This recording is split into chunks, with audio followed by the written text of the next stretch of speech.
Hi friends, happy October 2020. It's time for us to start to think about holiday gifts, and so today I'm going to be showing you how to make zippered pouches that you can give as gifts this holiday season.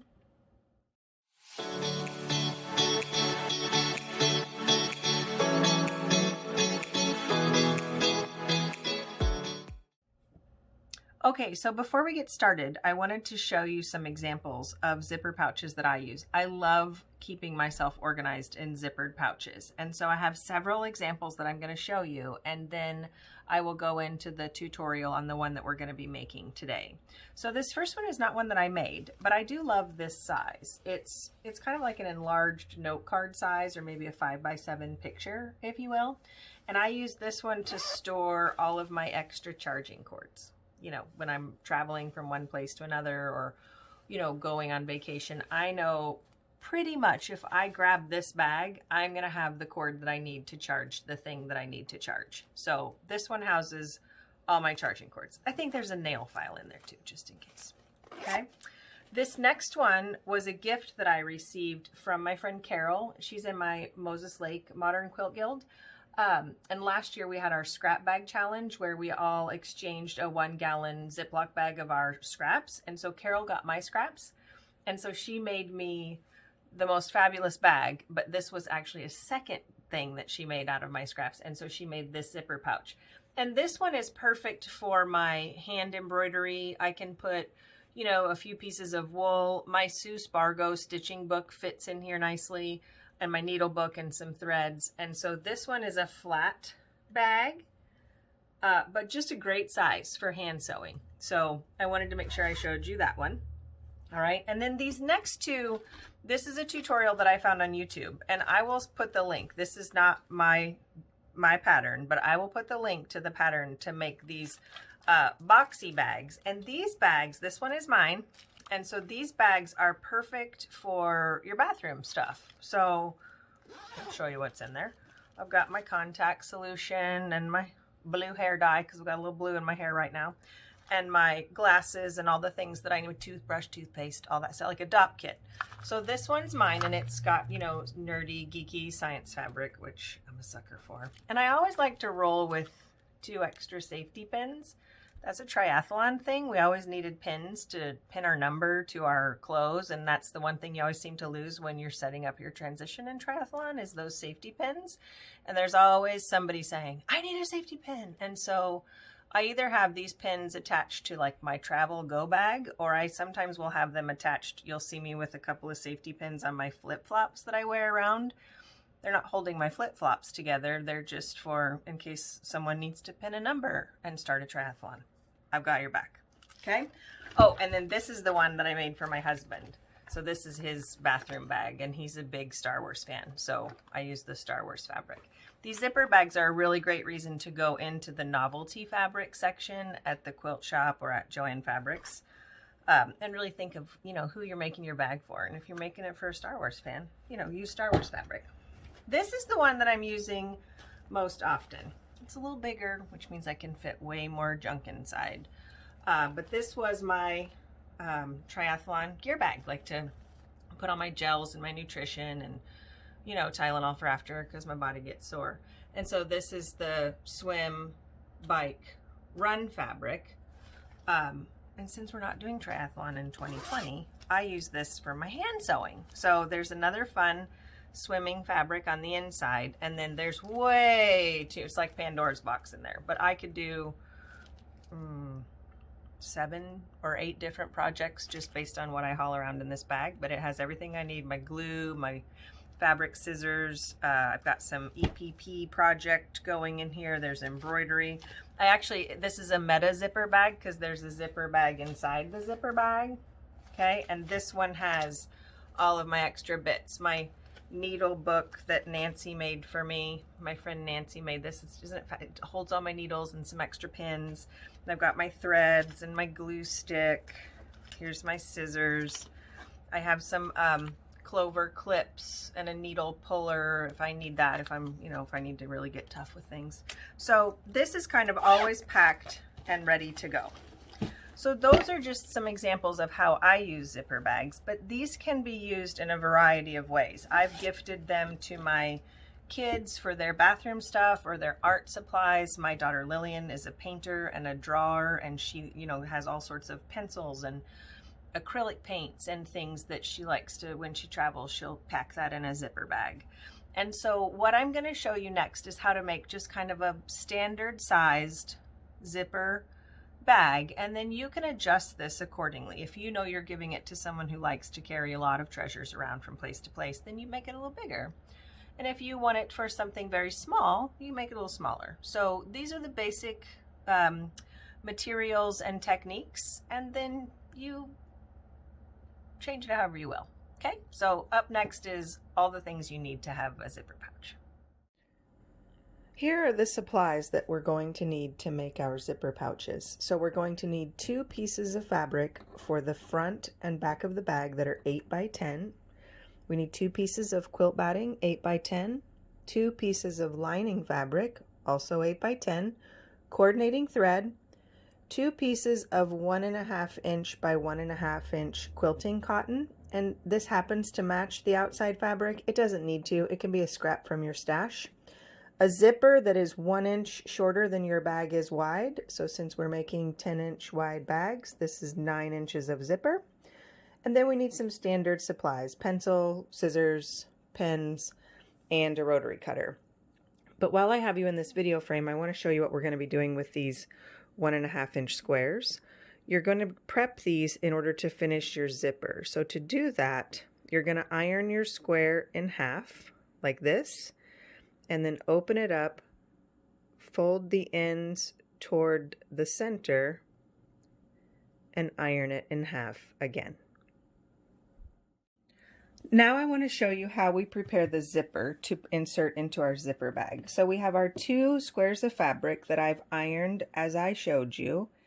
And what we're going to do is we're going to put the raw end of the zipper, because we've trimmed it down, in between these layers of fabric, and we're just going to stitch that closed. So just a straight stitch.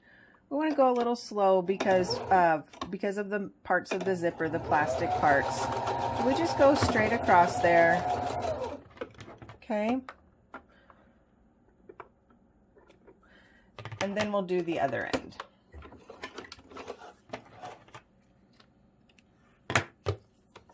Okay.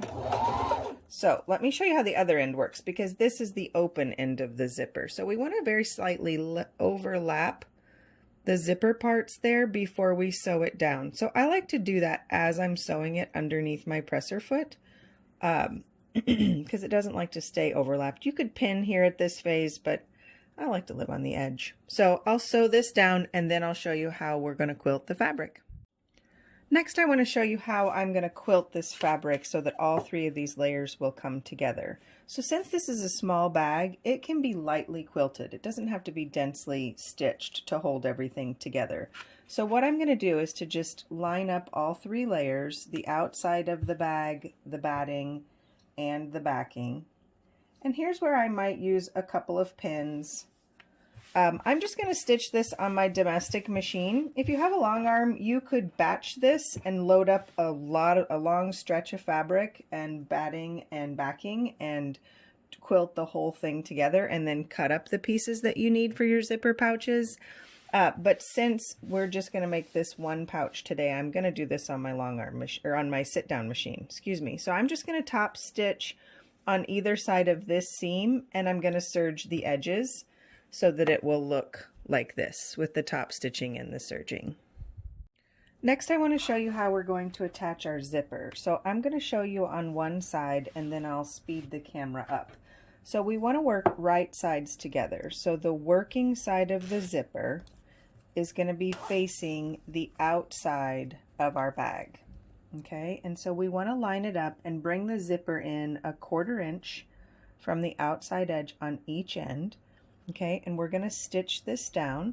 And if you have a zipper foot, this would be a great time to use that. I'm sure I do have a zipper foot, but I just kind of like to daydream about being an octopus when I'm doing this, and you'll see why in just a minute. So I'm going to stitch this down at 1/4 inch all the way across.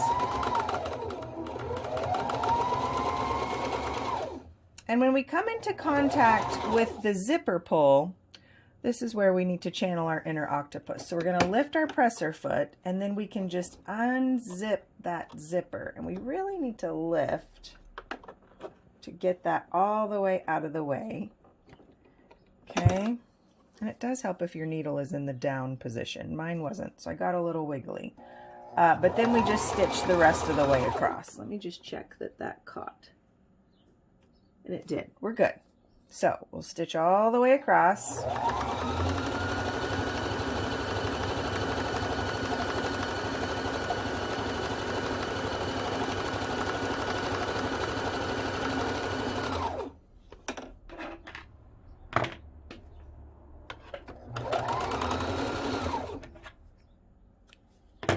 Okay, and now one side of our zipper is attached. So I'm going to attach the other side, and then I'm going to top stitch, and I'll come back and show you what that looks like. All right, now what we have is an almost finished zipper pouch. So our next step is going to be to sew this bag closed. But before we do that, we need to make sure that the zipper is open, because we're about to sew the bag closed. And if we sew it closed with the zipper closed, we're not going to be able to get into it. So we want to fold it right sides together, and we're going to sew 1/4 inch all the way around the 3 sides that don't have the zipper. All right, so we have a bag that's sewn closed and the zipper is still open. And if we wanted to leave this as a flat bag, we would just turn it inside out and it would be finished. But before we go, I want to show you how to box the corners of the bottom of your bag if you want to have more of a 3-dimensional bag. So in order to do that, we're going to reach down inside the bag, okay, and we want to come to the corner. And what I like to do is to reach through and feel both of these seams and make sure that they're nesting. So I want them to be nested inside there, such that the seam that's on the top is going to the left and the one on the bottom is going to the right. And once I feel that they're very close together, I'm going to lay them down on my cutting mat, and I'm going to make just like a 2-inch seam across the bottom of this bag. And so as I set this up, I want to make sure that the seam that's there, my nesting seams, are perpendicular to the horizontal plane. And I'm going to draw a 2-inch line with my pencil across here. Okay, and then I'm just going to sew across that line underneath my presser foot. Okay, so I'll show you how I do that. And it's a little bit bulky and you feel a little bit like you're in a wrestling match, but it doesn't last long. So I'm just going to line this up under there, take a couple of back stitches, and then sew all the way across at that line. And sometimes I like to back stitch all the way across too, just to make sure that it's very secure. Depending on what we're carrying in the zipper pouch, we want it to be really secure. So we trim that, and then we would repeat that on the other side. Okay, so our 2 box corners are done. And at this point, you could decide if you wanted to trim this off, you could do so and then zigzag or serge the raw edge. But since I've already serged the edges of my bag, I'm going to leave those pleats there and let them offer some more stability to my bag. So at this point, we're going to turn it inside out, or right side out. Okay, and just make sure we're really pushing these box pleats out. Okay, come around and bring out the zipper. Oops.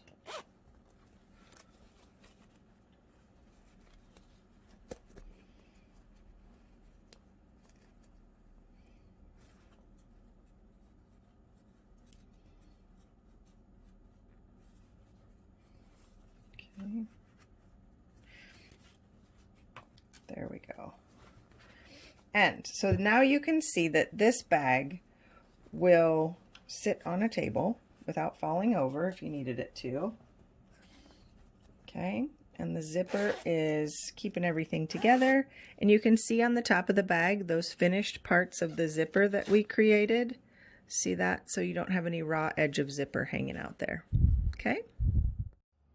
All right, I hope that you enjoyed my zipper pouch tutorial. So if you make these, share them on social media. I'll do the hashtag BHQ for Blue Heron Quilting, BHQ zipper pouch, and show and tell on Instagram so I can see your zipper pouches too. And then if you have any questions, reach out to me via email or on social media and I'll be happy to help you.